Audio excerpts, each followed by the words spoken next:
Ayush okay सूरत जिले के collector और डिस्ट्रिक्ट मजिस्ट्रेट हैं, लेकिन चुनाव का दारोमदार भी इन्हीं के कंधे पे है। आप डिस्ट्रिक्ट मजिस्ट्रेट हैं, आप डिस्ट्रिक्ट इलेक्टोरल ऑफिसर हैं, दोहरी जिम्मेदारियां भी हैं, तो किस तरह चुनाव की जिम्मेदारियां पूरी कर रहे हैं? सूरत में 16 विधानसभाएं हैं। 16 विधानसभाओं में मिलके लगभग हमारे पास 47,50,000 से भी ज़्यादा वोटर्स हैं और उनके वोटर लिस्ट एनरोलमेंट और इलेक्टोरल रोल को अपडेट करने में हमने पिछले 1 साल में काफ़ी मेहनत की है। जो नए युवा वोटर्स हैं जो 1 अक्टूबर 2022 तक 18 साल पूरे कर चुके हैं, उनको भी हमने एनरोल करने की काफ़ी कोशिश की है और हमको उसमें सफलता भी मिली है। लगभग we will have about 36,000 new voters जो 1 जनवरी से लेके 1 अक्टूबर तक 18 साल पूरे हुए हैं और इस बार पहली बार इलेक्शन में वोट करेंगे। तो उसके लिए क्या आपने कोई विशेष अभियान चलाया था नए वोटरों को रजिस्टर करने के लिए? बिल्कुल, 2 बार अभियान चलाया गया जिसको हम स्पेशल समरी रिवीजन बोलते हैं और उसके बाद कंटिन्यूअस रिवीजन में भी काफ़ी नाम हमने एनरोल किए हैं। इसके अलावा इस बार इलेक्शन कमीशन ने 2 अलग प्रावधान भी किए थे कि जो 80+ वोटर्स थे जो घर से बाहर नहीं निकल सकते या बेड रिडन है या जो दिव्यांग वोटर्स थे जिनकी डिजेबिलिटी जो है वो 40% से ज़्यादा है और जो घर से बाहर नहीं निकल सकते या उनके पास अपना खुद का कोई असिस्टेंस नहीं है, तो वो लोग होम वोटिंग को ऑप्ट कर सकते थे। तो इसके लिए हमने फॉर्म 12D का डिस्ट्रीब्यूशन भी किया था और BLO ने हाउस टू हाउस सर्वे भी किया। जिन जिन लोगों ने फॉर्म 12D को ऑप्ट किया उनके घर में होम वोटिंग किया भी गया और वो सारी कार्रवाई पूरी हो गई। होम वोटिंग की कार्रवाई पूरी हो गई, तो उसमें होम वोटिंग कराने के लिए कौन लोग गए? पोलिंग पार्टीज होती है along with police and videographer जाती है, उसमें कैंडिडेट का एजेंट भी उपस्थित रह सकता है और पूरी सीक्रेसी में उसको होम वोटिंग किया जाता है। इसके अलावा अब जो लोग खुद पोलिंग स्टेशन पे आके वोट करना चाहते हैं बट उनके पास असिस्टेंस नहीं है, तो ऐसे लोग अगर रिक्वेस्ट प्लेस करते हैं तो हमारे यहाँ पे हमारे 284 पोलिंग स्टेशन लोकेशंस पे व्हीलचेयर और अटेंडेंट दोनों की सुविधाएं प्रोवाइड की गई है।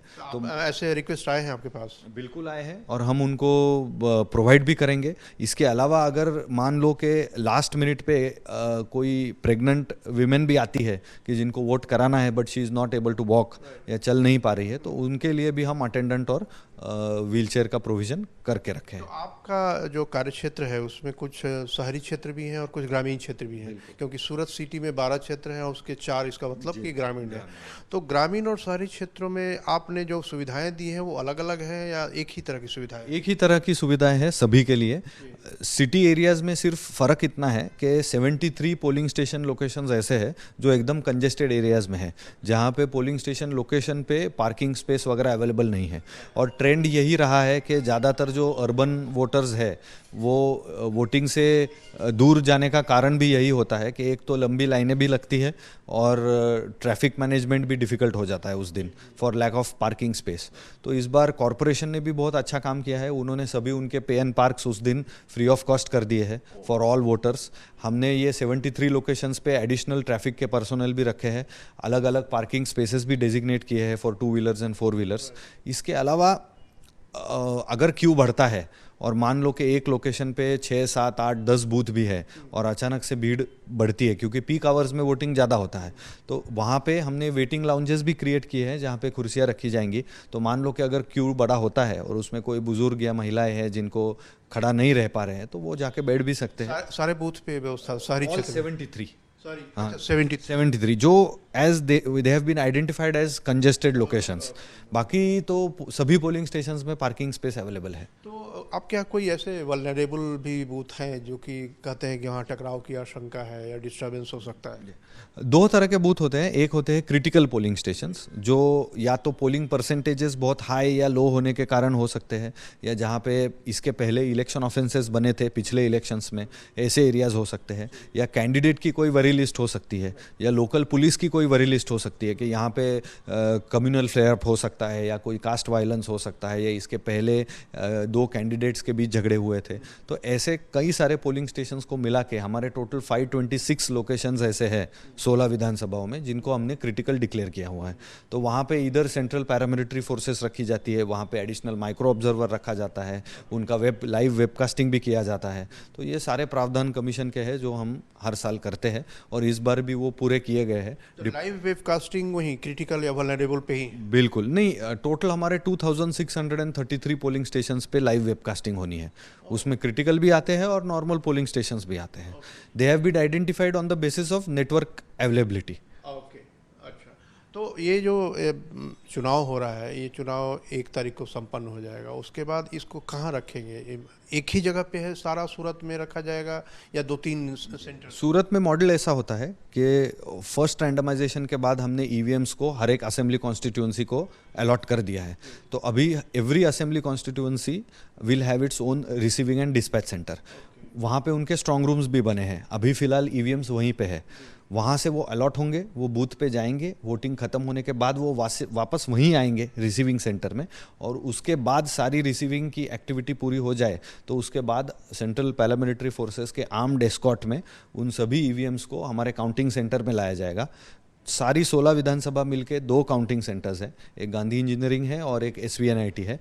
गांधी इंजीनियरिंग में 10 विधानसभा का काउंटिंग होगा और SVNIT में 6 का होगा।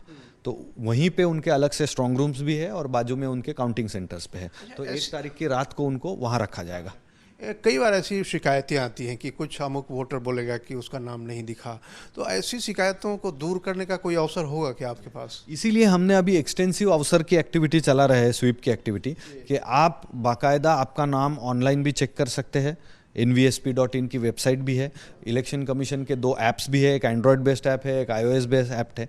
तो मेरी सभी से यही विनती रहेगी कि आप आपका नाम पहले चेक करवा लें कि वोटर लिस्ट में है कि नहीं, और फिर दूसरी चीज़ आप ये चेक करवा लें कि आपको कौन से पोलिंग स्टेशन लोकेशन पे जाना है, क्योंकि इनमें चेंजेस होते रहते हैं। जैसे वोटर्स बढ़ते हैं तो पोलिंग स्टेशन बाइफरगेट भी होते हैं, कई जगह पे पुरानी बिल्डिंग्स होती है तो वो गिराई जाती है, नए लोकेशंस मंजूर किए जाते हैं। तो इसके कारण ये हो सकता है कि पिछले इलेक्शन में आपने कहीं पे वोटिंग किया हो और इस बार आपका लोकेशन कहीं दूसरी जगह आया हो।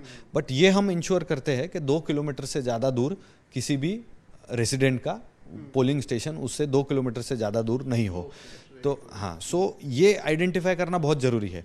इस दुविधा को भी कम करने के लिए हमने वोटर इन्फॉर्मेशन स्लिप का भी हम डिस्ट्रीब्यूशन करते हैं, जो लगभग 45 लाख वोटर्स को तो हम ऑलरेडी डिस्ट्रीब्यूट कर चुके हैं।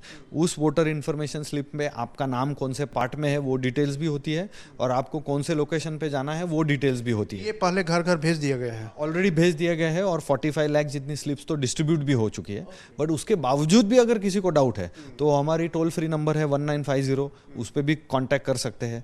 जहाँ पे आपके नेबर्स वोटिंग को जाते हैं उस लोकल BLO को भी कांटेक्ट कर सकते हैं, या जो ऑनलाइन प्लेटफॉर्म्स है जैसे मैंने आपको बताया, जो एप्लीकेशंस है या इंटरनेट वेबसाइट्स है, उनसे भी आप चेक कर सकते हैं। लास्ट 2 क्वेश्चन, एक तो ये कि पिछली बार कितना परसेंटेज रहा था और इस बार आप आशा क्या कर रहे हैं? पिछली बार 67% के आसपास सूरत पहुंचा था, जिसमें कुछ अर्बन एरियाज़ में जहाँ पे बहुत ज़्यादा माइग्रेशन है वहाँ पे पोलिंग परसेंटेज लो था, और जैसे हमारे ट्राइबल कॉन्स्टिट्यूएंसीज जो है, जो शेड्यूल्ड ट्राइब डेजिग्नेटेड कॉन्स्टिट्यूएंसीज है, वहाँ पे पोलिंग परसेंटेज 80% तक था। तो इस बार हम चाहते हैं कि एटलीस्ट 5% का हमको ऐसे लो वोटर टर्नआउट बूथ्स में जंप मिले। उसके कारण हमने स्पेसिफिक 11 बूथ हर असेंबली कॉन्स्टिट्यूएंसी पे आइडेंटिफाई भी किए हैं, और इन 176 पोलिंग स्टेशंस पे हमने अलग से स्वीप एक्टिविटी भी की है, और वहाँ के इंडस्ट्रियल यूनिट से भी बात की है कि जो ज़्यादातर माइग्रेंट लेबर होता है उनको उस दिन पेड हॉलीडे भी दिया जाए, और सुबह खुद इंडस्ट्री भी इंश्योर करे कि उनके जो लेबर है या काम करने वाले एम्प्लॉयज़ है वो सुबह का 2 घंटे निकाल के बाकायदा वोटिंग करें। अच्छा, लास्ट कितने बजे से शुरू करेंगे और कितने बजे तक ख़त्म करेंगे? 8 बजे शुरू होगा और शाम को 5 बजे ख़त्म होगा। शाम को 5 बजे जितने भी लोग क्यू में होंगे, फिर चाहे वोटिंग 7 बजे तक चले, उन सभी को वोटिंग करने दिया जाएगा। वोटिंग के लिए ये भी एक ज़रूरी है, एक मिसकंसेप्शन होता है कि जिसके पास इलेक्शन कार्ड हो वही वोटिंग कर सकता है, बट रियलिटी में ऐसा नहीं है। अगर आपका नाम इलेक्टोरल रोल में है तो आप, कमीशन ने 12 अलग अलग टाइप के फ़ोटो आइडेंटिफिकेशन के प्रूफ्स आइडेंटिफाई किए हैं, उनमें से किसी का भी इस्तेमाल करके आप वोटिंग कर सकते हो। जैसे कि आधार कार्ड है, ड्राइविंग लाइसेंस है, पैन कार्ड है, आपका पासपोर्ट है, या फ़ोटो आइडेंटिटी वाली पासबुक है, तो इन सभी का इस्तेमाल करके भी आप वोटिंग कर सकते हो, प्रोवाइडेड आपका नाम इलेक्टोरल रोल में होना चाहिए। Okay, thank you so much. बहुत बहुत धन्यवाद आयुष जी, थैंक यू।